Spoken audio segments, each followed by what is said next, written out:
Kámo, a zase mě to dovezlo někam špatně do prčic. Tak to už je fakt na hovno, ale. Jeď, pojď, Erko. Zpátečka, jedem. A musím se rychle nějak dostat zpátky. A už ani nevím, kudma jsem semka... Kudma jsem semka dojel.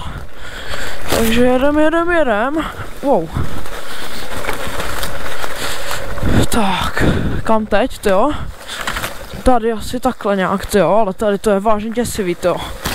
Rychle pryč odsud, tyjo. Tady se mi to vůbec nelíbí.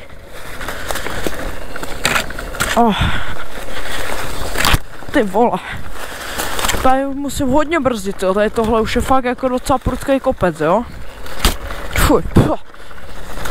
No a jsem zvědavej, tyjo, kurma. To vezmu zpátky, tyjo, protože teďka už jsem jako docela v zoufalství, tyjo. Wow.